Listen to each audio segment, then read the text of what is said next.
Reach your highest level of consciousness and well-being with metamorphosisconnections.com. Metamorphosisconnections.com is an online directory of the best holistic and metaphysical practitioners to help you make your most informed choices. You can search metamorphosisconnections.com for classes, events, wellness and life coaches, plus metaphysical products and shops.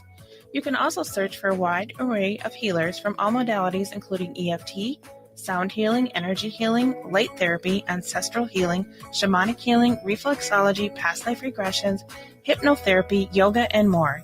And if you're not sure where to start, the search feature on metamorphosisconnections.com is tailored to help both those who know what they are looking for and those who are just starting. Come explore the possibilities for your higher self by visiting metamorphosisconnections.com. Their experienced practitioners can guide both beginners and those that are already on their spiritual journey. That's metamorphosisconnection.com, your link to direct you on your spiritual transformation. Greg Bakun here. Like you, I love good, fresh, delicious food. So I want to tell you about this treasure in Roseville called Maverick's Real Roast Beef. Maverick's has the best roast beef sandwiches I've ever had. Made fresh every order. Add fries or onion rings dropped in the fryer when ordered, and you have a winning combination. Maverick's Real Roast Beef has a lot more than roast beef, so check out their website, mavericksbeef.com, or check out their restaurant on Lexington in Roseville. With your AM 950 weather, I'm Brett Johnson. Look for clear skies tonight with a low around 19. Saturday, partly cloudy with a high near 46. And Sunday, a chance for rain with a high around 37. Craving authentic Szechuan and Mandarin flavors? Visit the Great Wall Restaurant for hot and sour soup, pan-fried dumplings, sesame chicken, and more. Located at 4515 France Avenue South. For takeout, call 952-927-4439 or check out their full menu at greatwallrestaurant.us. Portions of the following program may be pre-recorded. The views expressed and the opinions given by the individual host, guest, random reptoid, or chupacabra may not necessarily reflect those of AM 950 Radio, its affiliates, or its sponsors. Now, it's time to step into the unknown.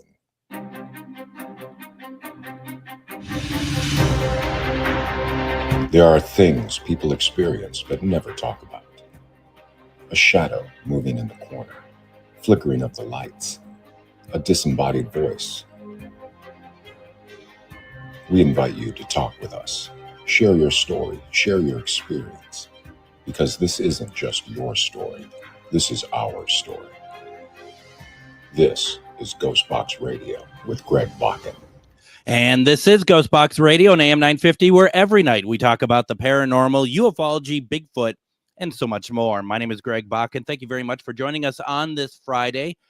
We are today, both Adam and I are kind of coming off of the high from last night's program, having the opportunity to talk and speak with both Travis Walton and Jennifer Stein for 2 hours. In our case, it was 2.5 hours, which was really a lot of fun. And tonight, what we thought we would do, instead of going the usual casual Friday route, that we're going to kind of break down a little bit our thoughts about last night, new information that Travis shared with us that we hadn't heard anywhere else. Even Jennifer was like, wow, you haven't shared this publicly before. And then also, if she's able to, we had invited Jennifer Stein to come back on the program tonight, because she's, after the show, she's like, there's some other stuff we could talk about here that we really didn't get into, mainly talking about the active way that people want to try to debunk this incident that happens. And I'm going to tell you, if you go to Wikipedia and you look up Travis Walton incident, okay, and it says the Travis Walton incident was an alleged alien abduction of American forestry worker Travis Walton on November 5th, 1975. It goes on to say, it is widely regarded as a hoax, even by believers of UFOs and alien abductions. And I'm sorry, folks, that's news to me. That is not something that there's also something I do not prescribe to. And I think, quite frankly, if you listen to the episode, you could listen to whatever you want. There's 50 years nearly of Travis Walton talking about these experiences. If you listen to our 2-hour program that's available on Spotify, it's available to easily listen back to on am950radio.com. if you listen to this, you're going to find, I would be very surprised if anybody is going to look at this and be like, oh no, this is completely a hoax. You can believe whatever you want, but I do not believe by any measure that this is a hoax. Some really great information. And another thing that is a problem with what I just read and that I was corrected about last night, and I it really helped, and I took that to heart. Travis, Jennifer, anyone who's in the know about this is not an abduction. This was something more. This was something, as he calls it, like an ambulance call.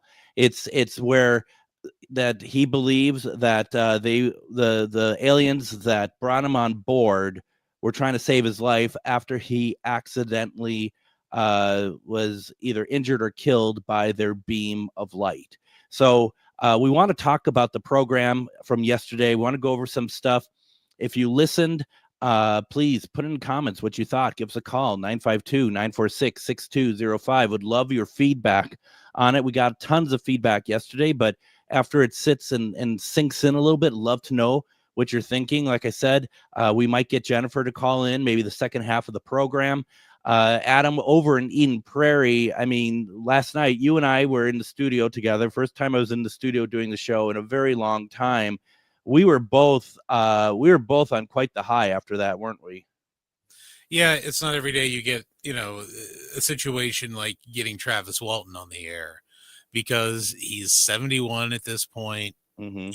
He's been telling this story since really November 10th, the 5 days later, 1971, until last night. And honestly, the way he makes it sound is he's basically told it as many times as he can, and people are going to take away from his accounts what they're going to take away from it. He's not in the business of trying to change anyone's mind anymore, and I really don't blame him for that. And I felt like from last night, and we were talking about, we don't know the future, but it feels like that.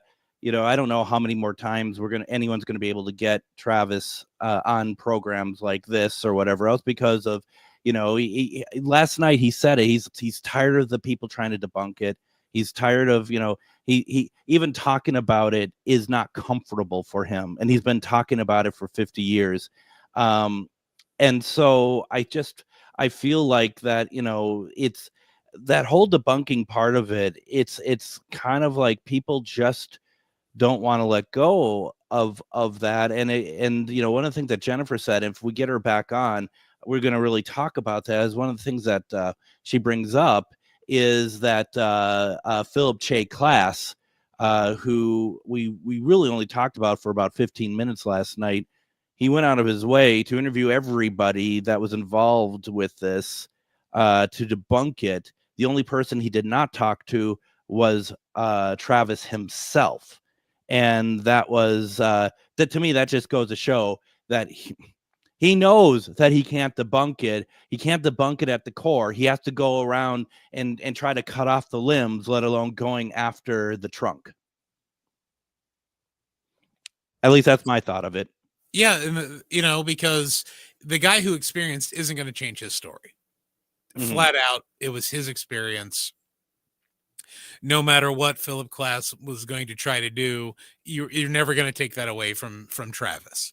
However, the other 4 or 5 guys on the crew, they witnessed it, but they didn't experience it. So, Of course, he's going to go after the people who are just, bystanders, if you will, because, what was it? He offered 10 grand to a couple of them, took them out to nice restaurants. And, somebody like that, you can change their mind. Witnesses change their mind on the stand all the time when some greenbacks are, slid their way. Absolutely. And he thought he could easily buy them. And, and the thing is, and this is, I think, the resilience of Travis's friends, was that I think they were all in pretty rough shape at this point by the time that Class went around to kind of sweet talk these guys. And, I think that's obviously the point. It's like, you're at your lowest, no one's believing you, but here's a chance for you to not only get out of it by throwing shade on it and on Travis, but we're gonna make you an offer that you technically can't refuse, and they all refused it. And that's to me, that's great resilience on their part. Yeah, because if you think about it, the foreman of the crew was 28. Everyone else was like Travis was 21. Everyone else was like between the ages of 21 and 23. Mm-hmm. And somebody's going to come and throw 10K plus at you in 1975. That does say a lot for the resolve of the crew that Travis was with, because Travis even said, they were coworkers. It's not like they were friends. No, the only one that I think was the closest friends to, and I could be wrong here, and Jennifer would correct us on this, is certainly Mike Rogers and Steve for sure. So in the comments, Joanne says we'll talk about last night's show. It was amazing. Thank you. Damien says was good show. Really enjoyed it. Thank you very much. Then Damien goes on to say, I wanted to ask him if his actions on board resulted on being missing for 5 days, but it was nice listening to his story. Why didn't you ask? We were going through people's questions, and I to be honest, I doubt he would have known, to be honest, but it's still a worthy question to ask. I think, I mean, you don't know what he knows. And it's interesting about Travis, and what I picked up last night, and Adam, I don't know what your thoughts are. Travis didn't want to really talk about stuff that he couldn't either corroborate or didn't have other people that had really taken or had been part of in some way.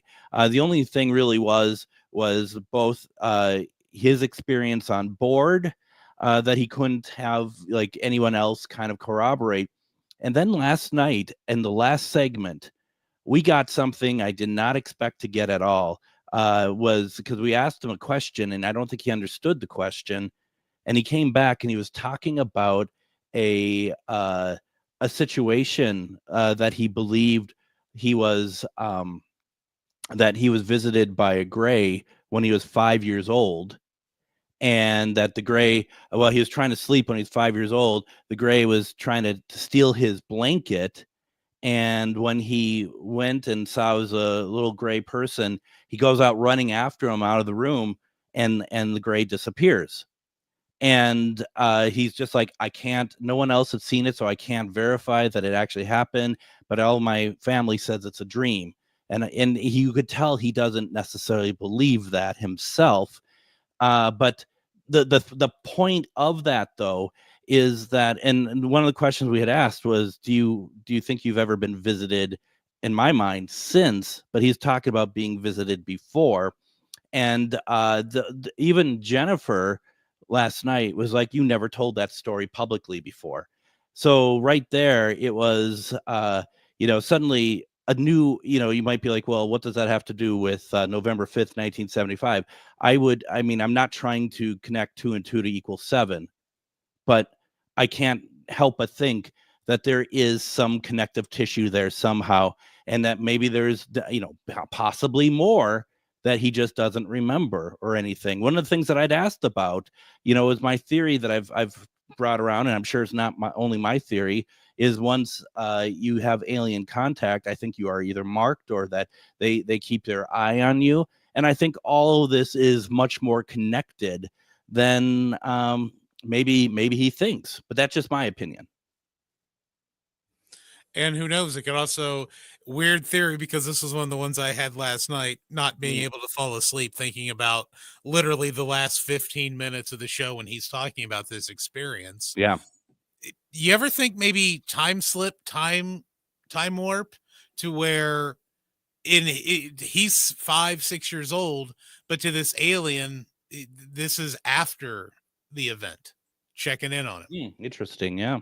Because, it's just, there are so many unknown things about not only, aliens, but also his story. Because as you said, if there wasn't any collaborating evidence, he wasn't going to comment on it. And to me, I think that's 50 years of people just trying to debunk and pick apart his story. Because, yeah, he was 21 when it happened. Yeah, you can drink, you can smoke, you can vote, you can go to war at 21, but you're still a kid at 21. Oh, yeah. You're not ready for this. So I can understand where he's gotten to a point where he will only talk about what's verified, if you will. Yeah, no, But absolutely. getting that story there at the end of the show last night, to me, it does definitely lead credence to the theory. And as we were talking about after the show with other people that we know who have had alien experiences, just like the other GhostBox Radio After Dark about alien experiences, all of them had multiple experiences with said grays and other Yep. alien life forms.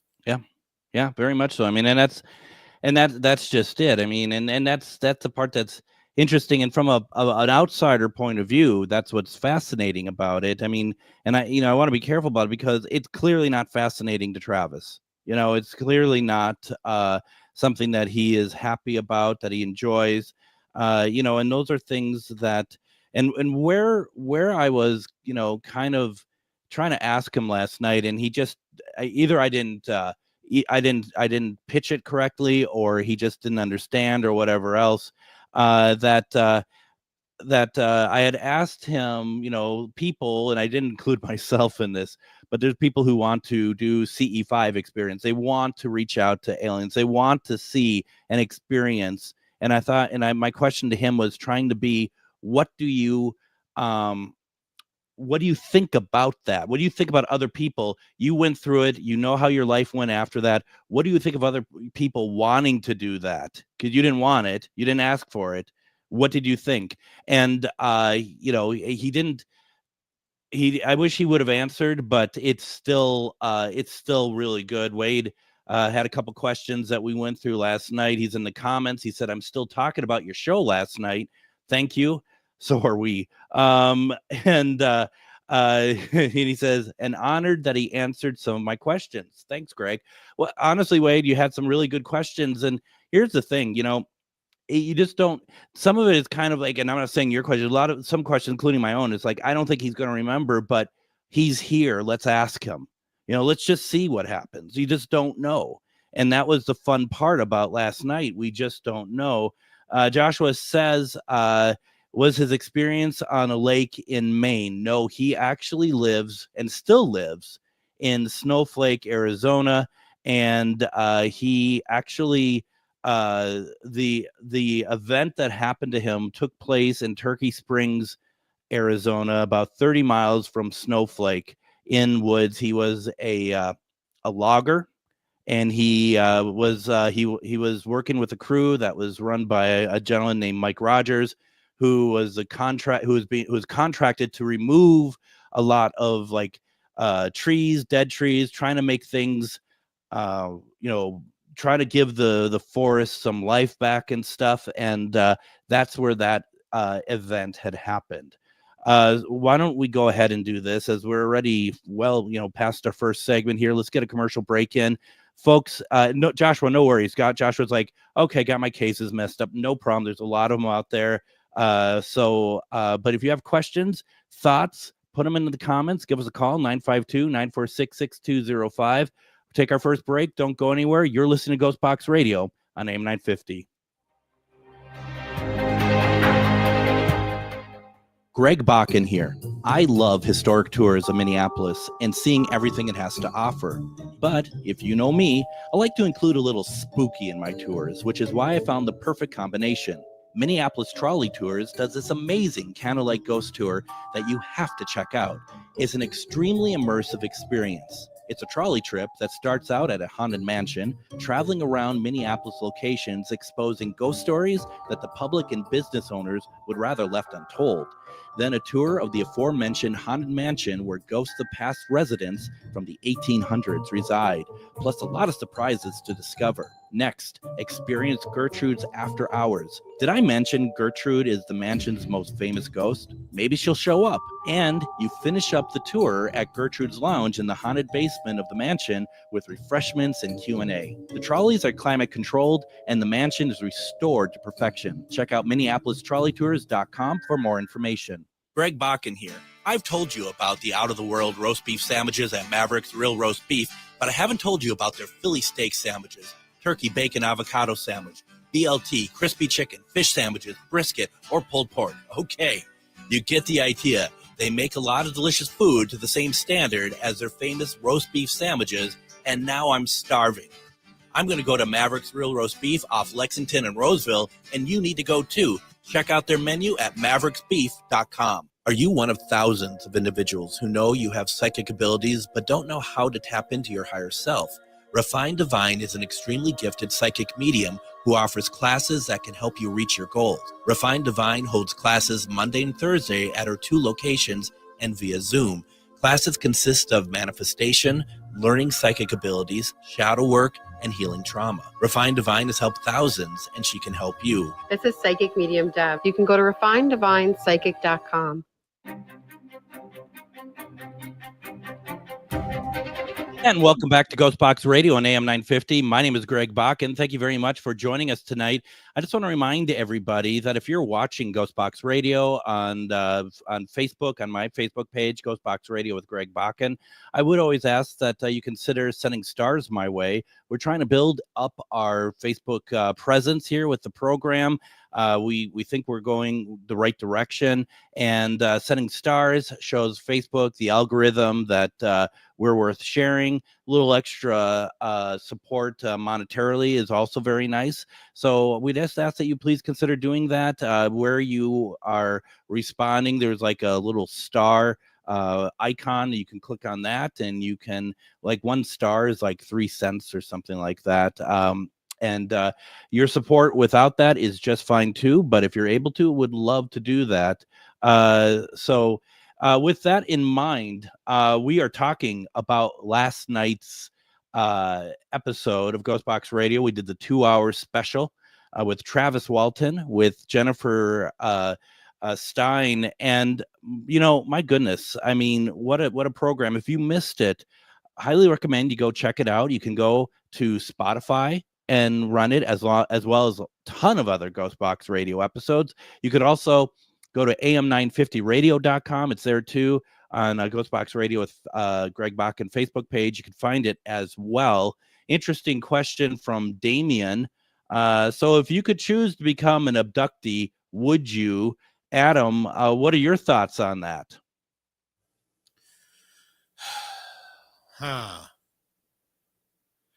God. After listening to last night, no, I don't think so. Yeah.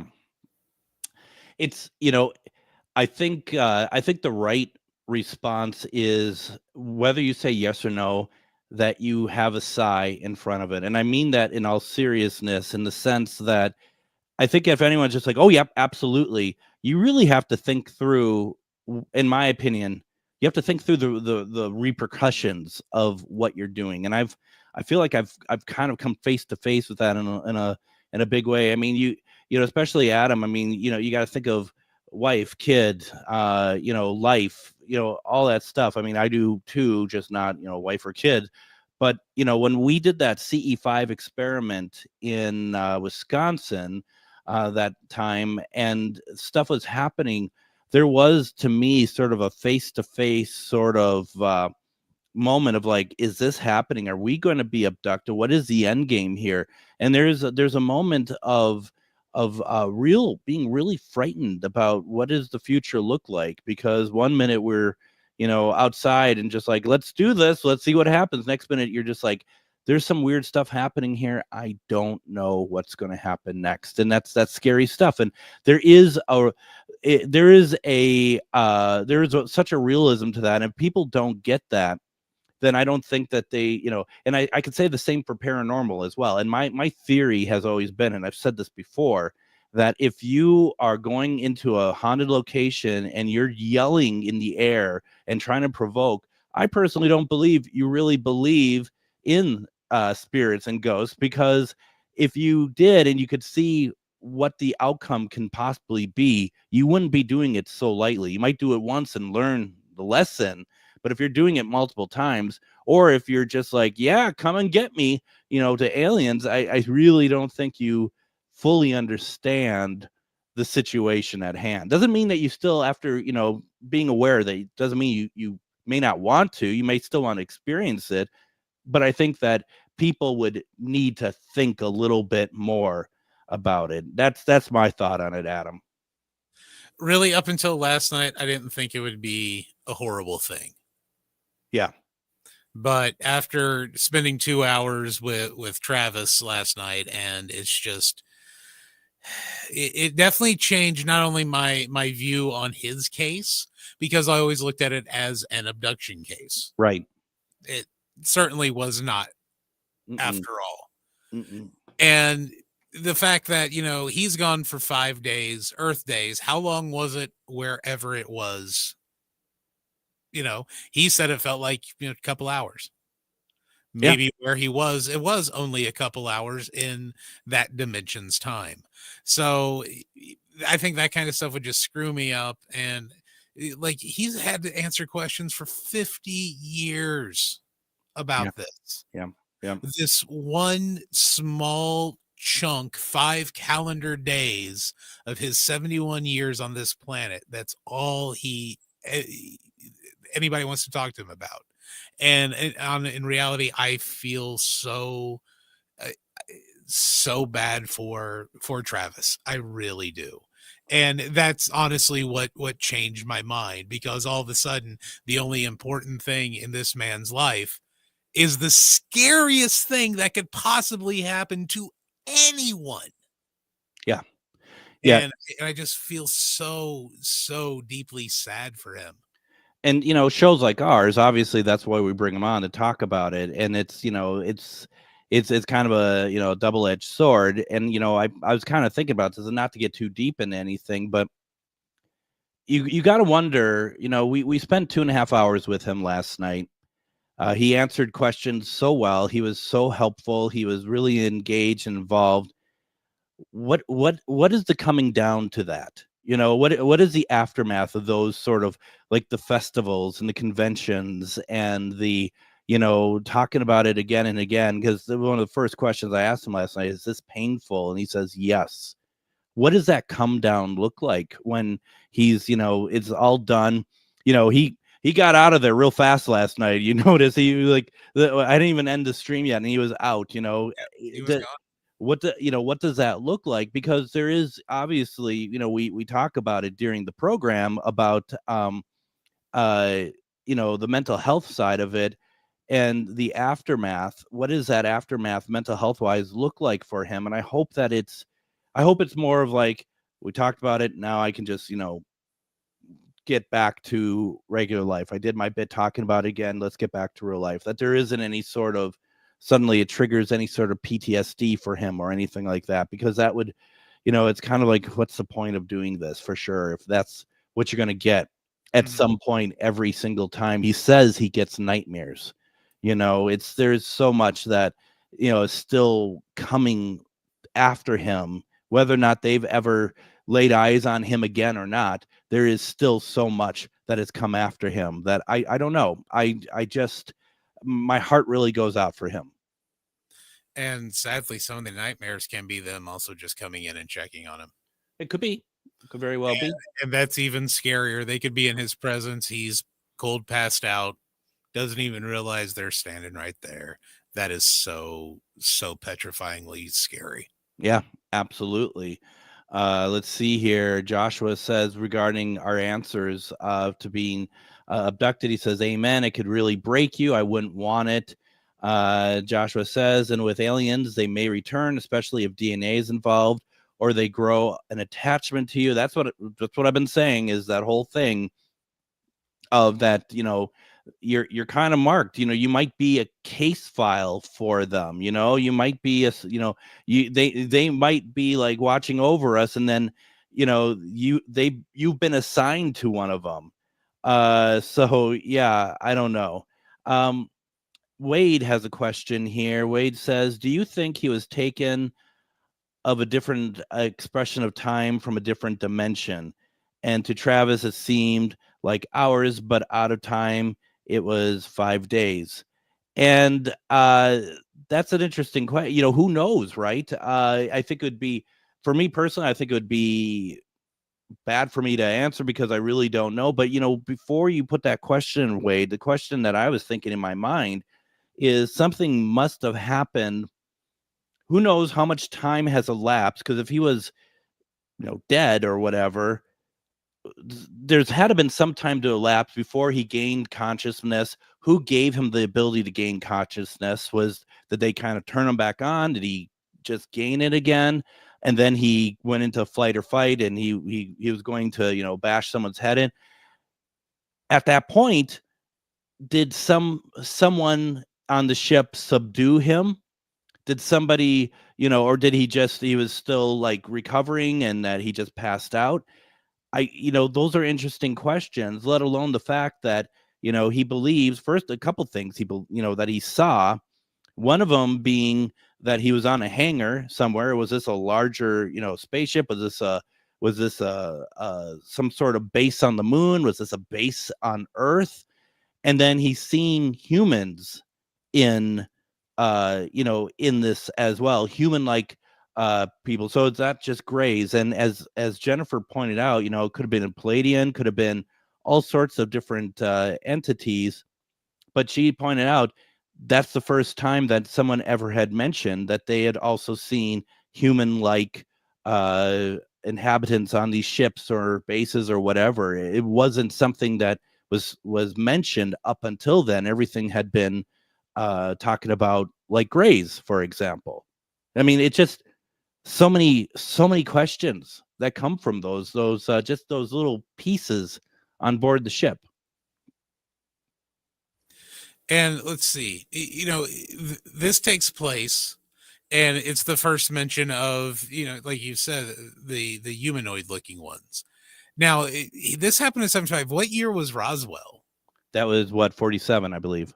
Okay, so we're not even 20 years past Roswell when this one takes place. So that means for like 18 years, the only thing we had talked about was grays. So and then what was it? It was in the late 90s. Betty and Barney, though. Betty and Barney in early 60s as well. That's right.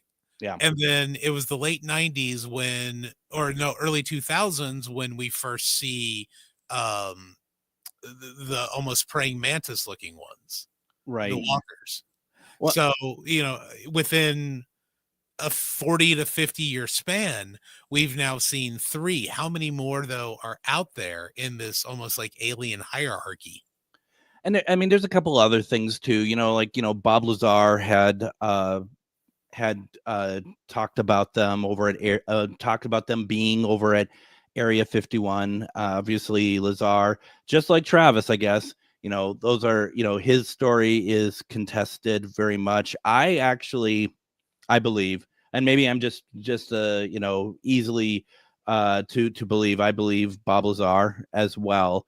And then of course there was that footage for that film that I never could remember the name to, that actually came out right before Close Encounters, which was meant to have it was going to be our disclosure, apparently, that footage of an alien craft landing on a U.S. Army base, and the inhabitants coming out and meeting with government officials. Yeah, this is always interesting because that just didn't happen.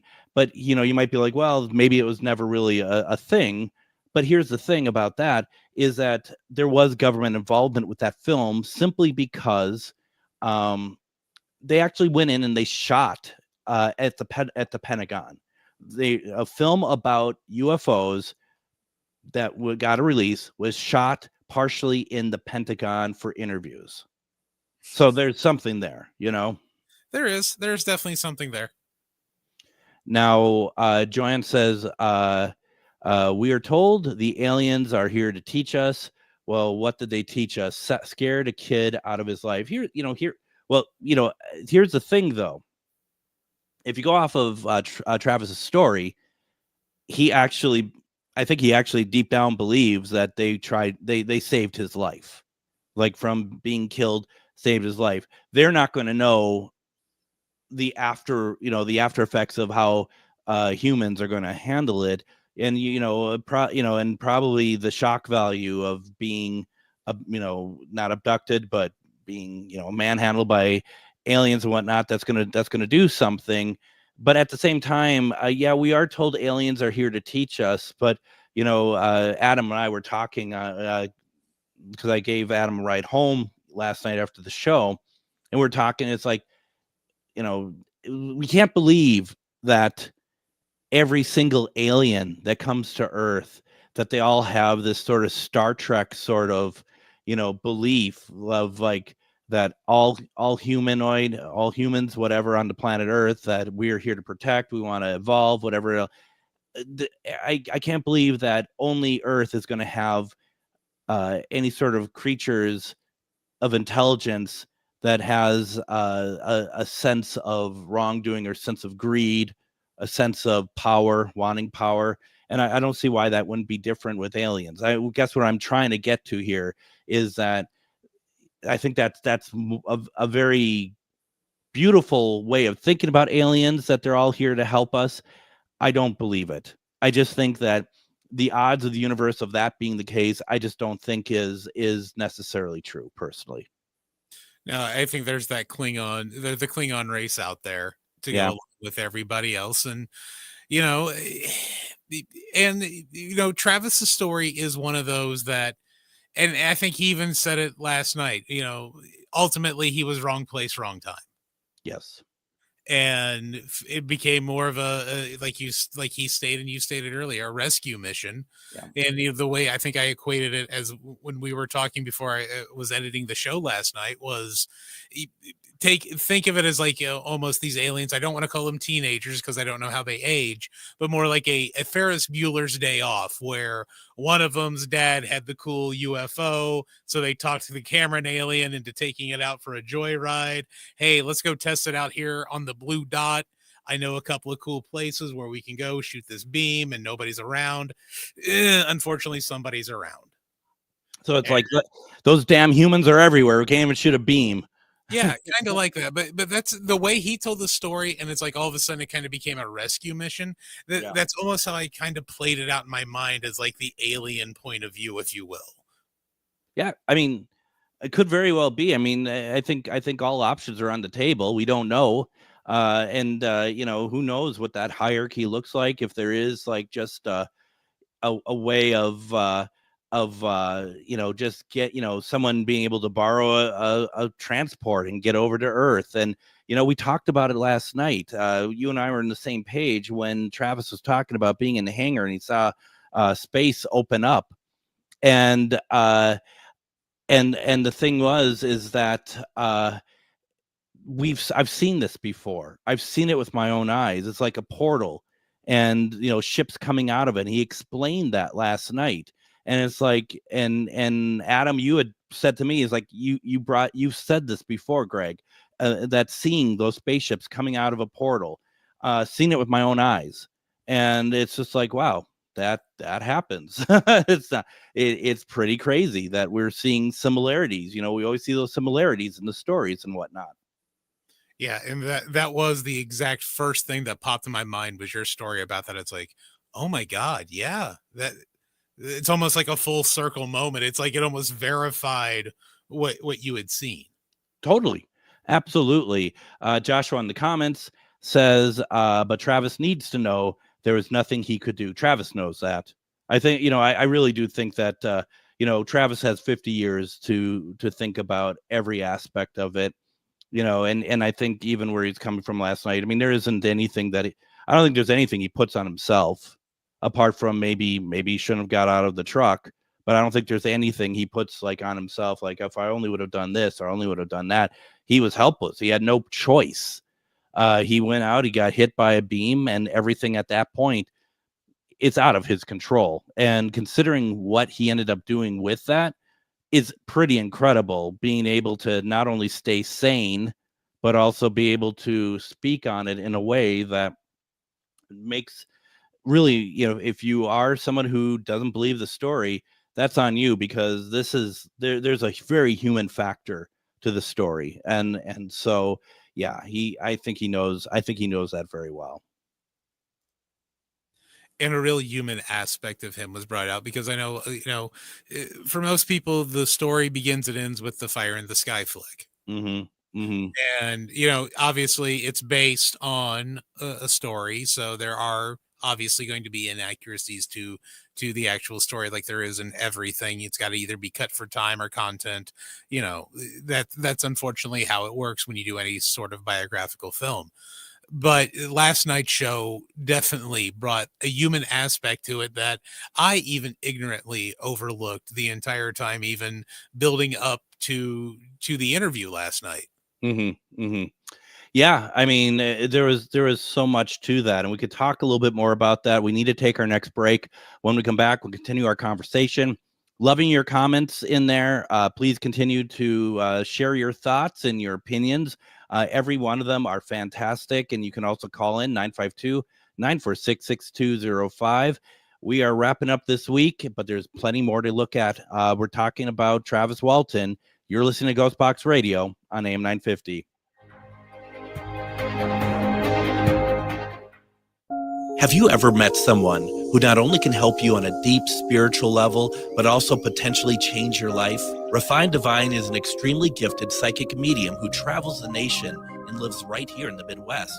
And she offers mediumship, mentorship, house and business parties, energy healing, palm readings, and so much more. Refined Divine has helped thousands, and she can help you. Hi, this is Psychic Medium Deb. I cannot wait to hear from you. You can go to refineddivinepsychic.com. Greg Bakun here. Like you, I love good, fresh, delicious food. So I want to tell you about this treasure in Roseville called Maverick's Real Roast Beef. Maverick's has the best roast beef sandwiches I've ever had. Made fresh, every order. Add fries or onion rings dropped in the fryer when ordered, and you have a winning combination. Maverick's Real Roast Beef has a lot more than roast beef, so check out their website, mavericksbeef.com, or check out their restaurant on Lexington in Roseville. If you own a holistic or metaphysical business and are looking to expand, then you need to be listed on metamorphosisconnections.com. It's a network where you can grow with like-minded practitioners and reach new clients. Metamorphosisconnections.com is an online directory you need to list yourself and your business. Our platform makes it easy for you to create listings of your products and services, and you can also choose to list your classes, events, and so much more. Metamorphosisconnections.com helps you create weekly and monthly promotional ads targeted towards your potential clients and promotes them for you via social media and newsletter. There are clients searching for your specialty right now. Let us help them find you. Start your listing today so you can share your own unique gifts and talents by finding the level of membership that best fits your needs. Let us help you reach your clients that are searching for what you do. Visit metamorphosisconnections.com and sign up today.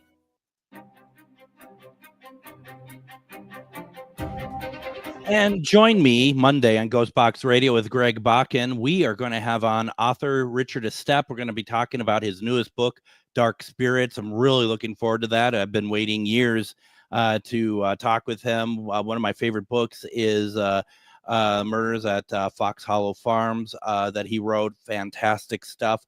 Tuesday, this goes back to our question of the week when if there is something that people want to know about paranormal, and someone asked, well, what happens to the spirit of all the lost children?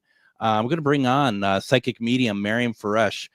She deals with that sort of thing in cold cases all the time. So we're going to be talking with her about that. Wednesday, we have author Chris Carter on talking about his newest book, Case for the Afterlife.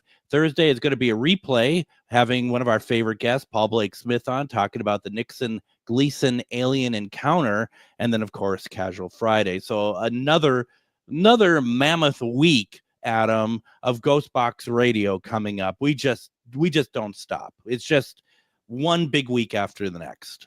Tuesday's going to be an interesting show. It will be. It will be, and I adore Miriam, so I can't wait to have her. And I haven't talked to her in months because we don't do myth or mystery at the moment, so I'm really looking forward to that. Yeah, and in the listener comment that sparked this whole topic, it's like, that is a brilliant. I never ever that never crossed my mind. No, absolutely not. It's interesting. Joanne says that regarding having Travis talk about the lights in the sky, and that I had seen, she said, that must have been great validation for you, Greg. And it was, but I'll tell you the greatest one was she had mentioned Kathleen Martin. Travis had mentioned Kathleen Martin being on the show. And she was the niece of Betty and Barney Hill. And she also has gone on to have a role in MUFON, had a lot of experiences of her own. And we talked during the show about stuff, but afterwards, I talked to her about my experiences with aliens and bringing them through Spirit Box and stuff like that.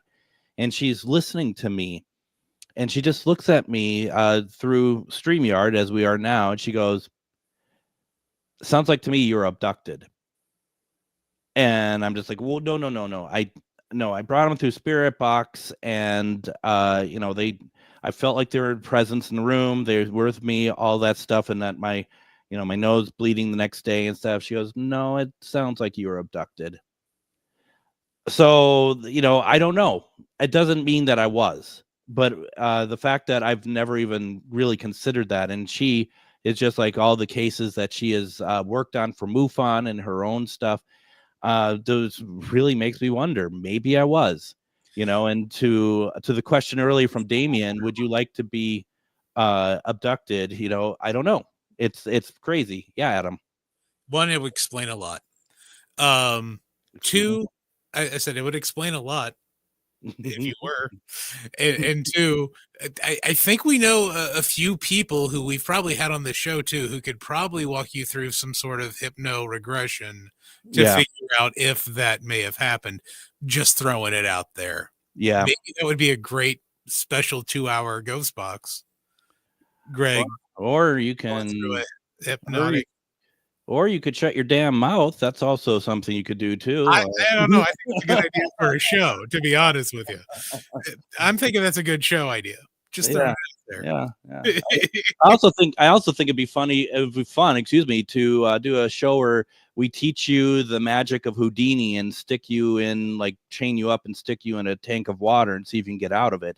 But that means I would have to debunk like 90% of your guests too if I were Houdini.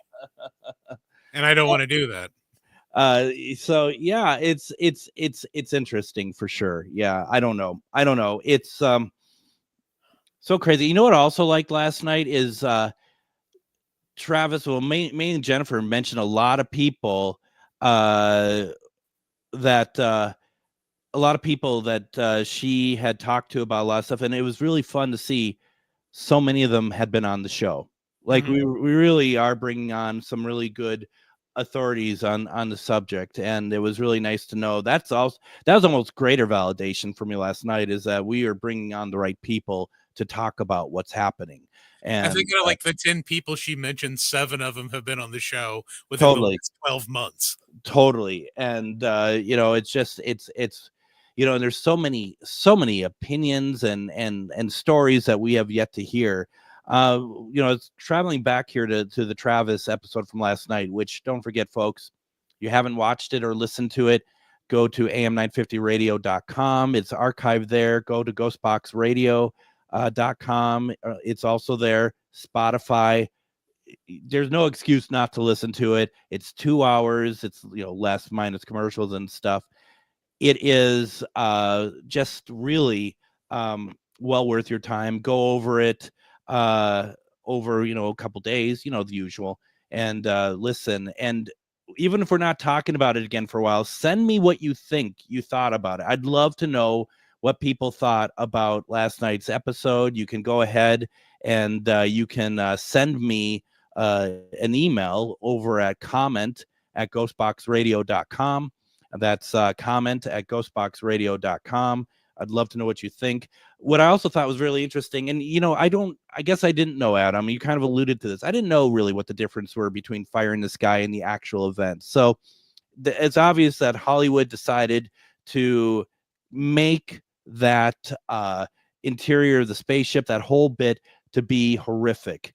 Even though it was horrific for Travis, ultimately, it doesn't mean that it was meant to be horrific, and that the whole point of it was that they Hollywood-fied it, but the whole interior in that whole bit seemed like it was a lot more clinical than it really was.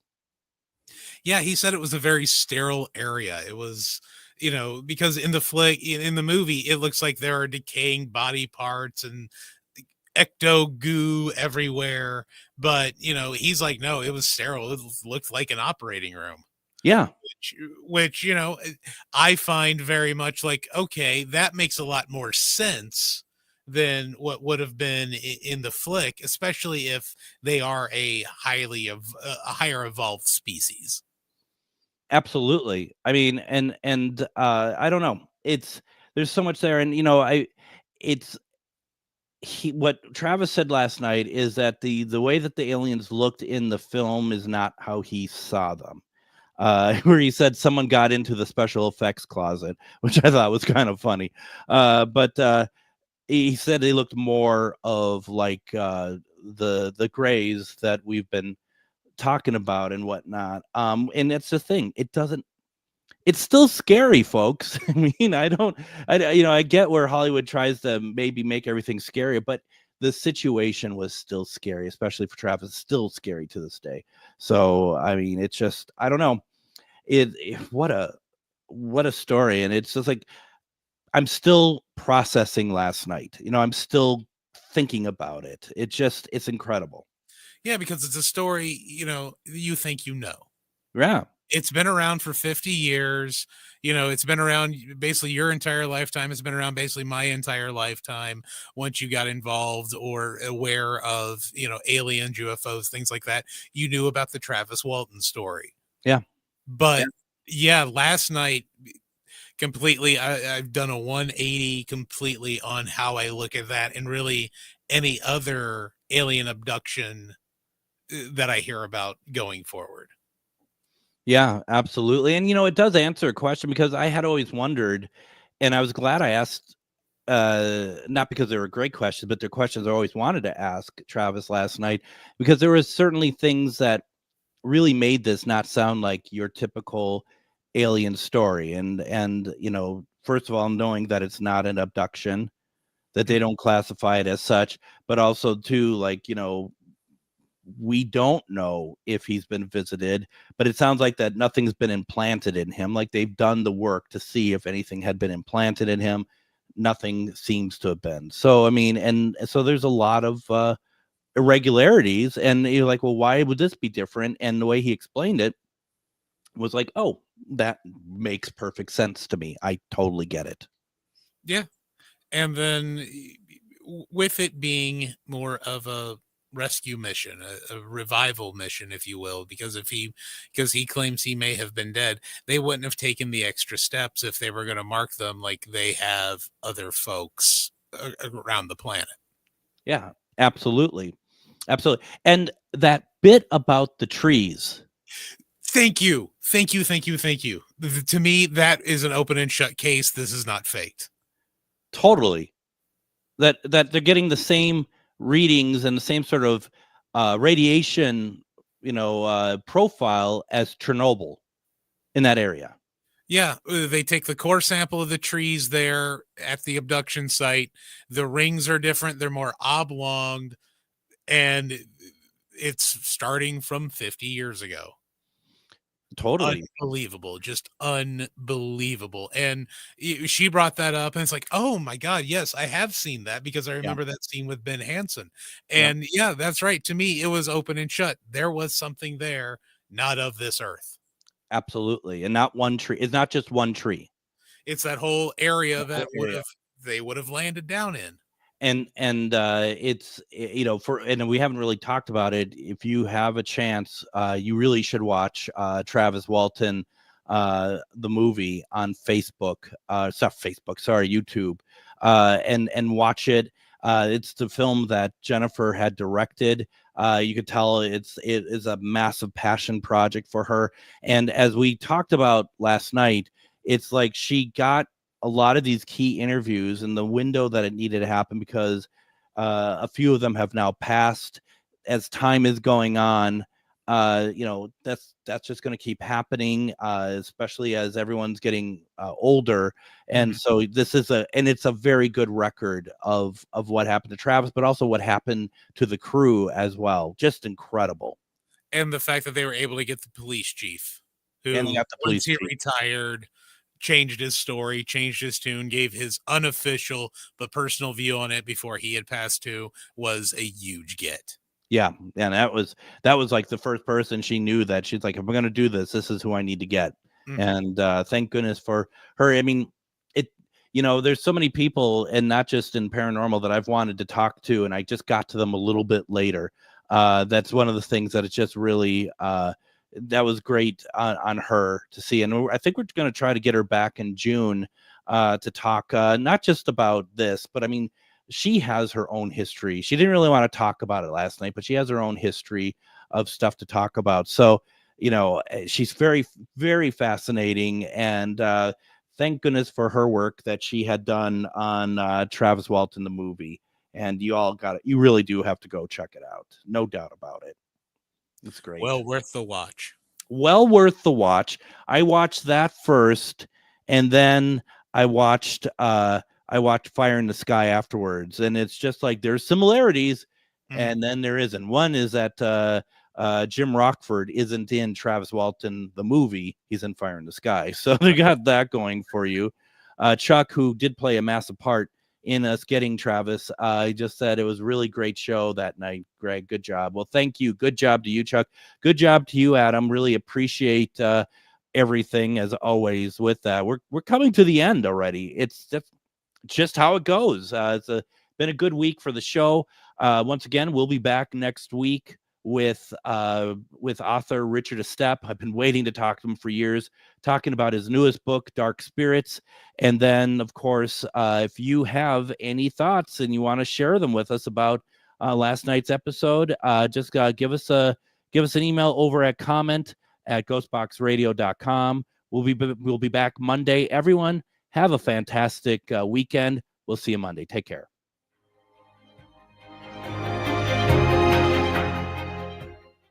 It's Brad Friedman, your friendly investigative blogger.